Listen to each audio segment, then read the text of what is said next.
Hello guys. तो आज हम पढ़ेंगे उल्फा पीस अकॉर्ड के बारे में, जो कि अभी अभी साइन किया गया है। उल्फा जो कि एक आप कह सकते हैं इंसर्जेंसी ग्रुप है आसाम का, उसके आसाम गवर्नमेंट और सेंट्रल गवर्नमेंट के बीच में। तो रिसेंटली ये जो पीस अकॉर्ड है ये साइन किया गया है इन तीनों पार्टीज़ के बीच में। तो ये ट्राई पार्टाइट एग्रीमेंट अभी अभी साइन हुआ है और ये काफ़ी महत्व रखता है हमारे जो देश का इतिहास है उससे लेकर नॉर्थ ईस्ट से जुड़ा हुआ और करंट अफेयर्स से भी काफ़ी एक इम्पोर्टेंट टॉपिक हम इसे बोल सकते हैं। तो चलिए हम पढ़ते हैं इस अकॉर्ड के बारे में और इस पर्टिकुलर ऑर्गेनाइजेशन जो उल्फा है इससे रिलेटेड जो भी हिस्ट्री है, जो भी इसके बारे में हम जान सकते हैं वो हम आगे समझेंगे। तो देखिए, जो एक प्रो टॉक्स फैक्शन है, तो ये जो उल्फा है United liberation front of Assam, इसका एक जो प्रो टॉक्स फैक्शन मतलब इसका एक धड़ा जो कि बात करने में विश्वास रखता है। वो चाहते हैं कि किसी भी अगर मुद्दे को सुलझाना है तो उसे बातों के थ्रू सुलझाया जा सकता है। तो वो जो उनका फैक्शन है उनके बीच में और जो गवर्नमेंट ऑफ इंडिया और स्टेट गवर्नमेंट ऑफ आसाम है, इनके बीच में एक ट्राईपार्टाइट पीस डील साइन की गई है ये गए शुक्रवार को। ठीक है, ये जो उल्फा है ये एक इंसर्जेंट आउटफिट है जिसे इस्टेब्लिश किया गया था 1979 में।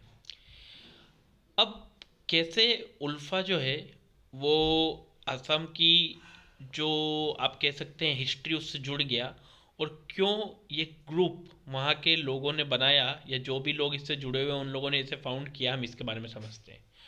तो देखिए, जो असमीज पीपल हैं उनकी एक अपनी आइडेंटिटी है, अपना यूनिक कल्चर है, अपनी एक भाषा है और एक स्ट्रॉन्ग सेंस ऑफ आइडेंटिटी है जो हर पर्सन जो किसी भी जगह पर रहता है वो कैरी करता है। तो 19th सेंचुरी में जब ये पर्टिकुलर रीजन जो है असम का, वहाँ पे जो चाय, कोल और ऑयल इकोनॉमी है, उसने जो ऑल ओवर द वर्ल्ड या फिर ऑल ओवर इंडिया जो माइग्रेंट्स हैं उन्हें अपनी तरफ अट्रैक्ट करना चालू किया। तब वहाँ की जो इंडिजीनियस पॉपुलेशन थी, वहाँ के जो लोग थे जो वहीं के आप कह सकते हैं कि रहने वाले थे और वहीं पे पैदा हुए थे, उन लोगों को इनसिक्योरिटी की फीलिंग आने लगी बाहर के लोगों का अपनी जगह के प्रति बढ़ता हुआ आकर्षण देखकर। और ये चीज़ जो है ये और ज़्यादा एग्जेग्रेट कब हो गई, जब पार्टीशन के समय जो रेफ्यूजीज थे जो कि उस समय के ईस्ट पाकिस्तान से ट्रेवल करके यहाँ पर उनका जो एक बहुत बड़ा ग्रुप था रेफ्यूजीज का, वो यहाँ पर आकर बस गए। जो कंपटीशन था यहाँ के रिसोर्सेज के लिए वो आसमान छूने लगा और इस वजह से वहाँ पर एक 6 साल लंबा मास मूवमेंट भी वहाँ के इंडिजीनियस जो पॉपुलेशन थी उन लोगों के द्वारा उस समय पर ऑर्गेनाइज किया गया। इवेंचुअली उस समय पर असम अकॉर्ड जिसे कहते हैं वो साइन किया गया ताकि एक सेटिस्फैक्ट्री सॉल्यूशन निकाला जा सके। ये जो फॉरेनर्स, ये जो बाहर के लोगों के असम में आकर बसने की जो एक प्रॉब्लम वहाँ पर फेस वो लोग कर रहे थे, उसका कोई सॉल्यूशन फाइंड आउट करने के लिए असम अकॉर्ड उस टाइम पर 1985 में साइन किया गया था। अब इन सब जो ये सब उस समय के चीज़ें हो रही थी, इन सब के बीच में एक ग्रुप था जिसमें कई रेडिकल थिंकर्स जुड़े हुए थे। जो कि आप कह सकते हैं रेडिकल थिंकर्स इट मीन्स जो क्रांतिकारी टाइप से जो लोग होते हैं, जो आप कह सकते हैं उग्र सुधारवादी सोच के लोग होते हैं।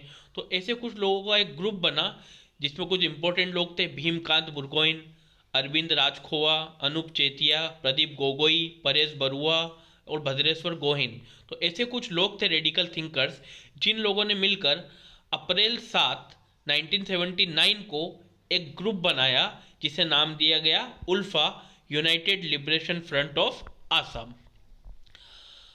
अब जब 1979 में इस ग्रुप को फॉर्म किया गया तो उसके बाद आसाम में काफ़ी आप कह सकते हैं एक तरीके से रक्तपात हुआ।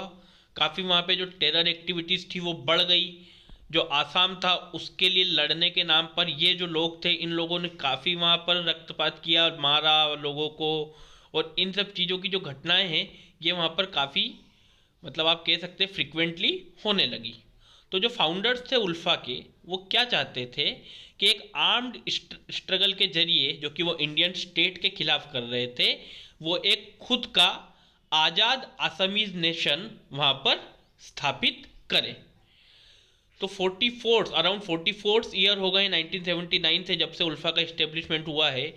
ये जो स्ट्रगल है, इसके अंदर कई किडनैपिंग, फिर कई तरीके का अलग अलग तरीके से एक्सटोर्शन करना, कई लोगों को मार देना, बॉम्ब ब्लास्ट, और जिसकी वजह से सिर्फ आसाम ही नहीं, उसके बाहर जो भी लोग इन ग्रुप से या इन चीज़ों से जुड़े हुए लोग थे, उन लोगों को मारा गया, उन लोगों की हत्याएं की गई। और इस वजह से आसाम जो है वो पूरी तरीके से इन सब चीज़ों से पीड़ित रहा। वहाँ की जो आम जनता है वो इन सब हमलों से, इन सब दंगों से, इन सब लड़ाई झगड़ों से उन पर काफ़ी असर होता रहा। इसी सेम टाइम पर जब ये जो उल्फा करके ग्रुप है, ये सब उनकी किडनैपिंग, एक्सटोर्शन, उन लोगों को मार देना, बॉम्ब ब्लास्ट करना, ये सब चीज़ें चल रही थी, तो आसाम क्योंकि हमारे देश का एक भाग है, तो ऐसे तो हम किसी भी अपने देश के भाग को अपने से अलग होने दे नहीं सकते, या किसी को ये अनुमति दे नहीं सकते कि वो अपने आप को अलग कर ले। क्योंकि अगर ऐसा होने लगा तो कई ऐसी जगह है जो खुद को सॉवरिन स्टेट आप कह सकते हैं आज़ाद करने की मांग करते रहते हैं। तो ये तो पॉसिबल है नहीं हमारे सेंट्रल गवर्नमेंट के द्वारा या हमारे नेशन के द्वारा कि हम किसी को भी अलाउ कर दें इस तरीके से अलग होने से, किसी के दबाव में आकर। तो जो इंडियन स्टेट का रिस्पॉन्स था वो भी एकदम अनस्पेरिंग था। अनस्पेरिंग था मतलब कोई माफ़ करने वाला नहीं था। अगर आप हमला करेंगे तो हाँ, आप लोगों के ऊपर भी पूरी तरीके से कार्रवाई की जाएगी। अगर आप लोगों को मारेंगे तो आप लोगों के ऊपर भी उसी तरीके से हमला किया जाएगा, सेना के द्वारा, पुलिस के द्वारा, और आप लोगों को भी नहीं बख्शा जाएगा। तो 1990 में जो केंद्र है उनके द्वारा एक ऑपरेशन लॉन्च किया गया जिसका नाम था ऑपरेशन बजरंग। और उस समय पर 1221 जो उल्फा उग्रवादी थे उन लोगों को गिरफ्तार किया गया।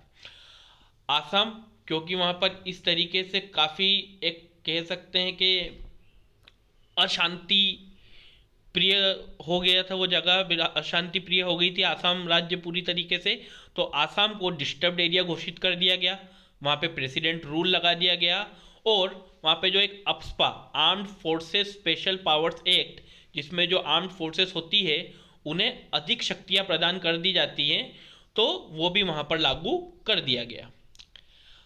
अब जो गवर्नमेंट थी, देखिए वही जो बात है जो अंग्रेज करते थे कि फूट डालो शासन करो, या फिर दुश्मन का दुश्मन हमारा दोस्त। तो जो गवर्नमेंट थी वो जो उल्फा का कुछ पर्टिकुलर फैक्शंस थे, कुछ धड़े थे, उन लोगों को सपोर्ट करती थी।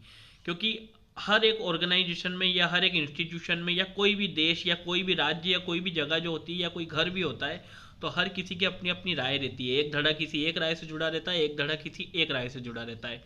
तो ये जो उल्फा ग्रुप था, इसके अंदर भी एक पर्टिकुलर धड़ा ऐसा था जो कि ये जो टेररिज्म एक्टिविटीज़ थी इनको सपोर्ट नहीं करता था। वो लोग ये चाहते थे कि कोई भी अगर मसला है तो बातचीत से सुलझाया जा सके। तो उस धड़े का जो सपोर्ट है वो जो गवर्नमेंट है उनके द्वारा किया जाता था कि वो लोग उन लोगों को समझाएं या फिर वो लोग सरकार का साथ दें वहाँ पर पीस इस्टेब्लिश करने में। तो 1992 में ऐसा ही एक धड़ा अलग हो गया था उल्फा से, जिसे बाद में सरेंडर्ड उल्फा या फिर कह सकते सुल्फा कहा गया, जिसने क्या ऑफर किया कि वो सरेंडर करेंगे और गवर्नमेंट के साथ डायलॉग में इंगेज होंगे, मतलब वो गवर्नमेंट के साथ बातचीत करना चाहते थे। बाद में ये जो सुल्फा ग्रुप था, इन्होंने स्टेट गवर्नमेंट के कहने पर या स्टेट गवर्नमेंट के लिए काम करते हुए जो उल्फा ग्रुप था उससे जुड़े हुए कई आतंकवादी और उनके जो फैमिली मेम्बर्स थे उन लोगों की सीक्रेट किलिंग्स की, उन लोगों को मारा। फिर भी जो उल्फा है वो किसी तरीके से सरवाइव कर गया।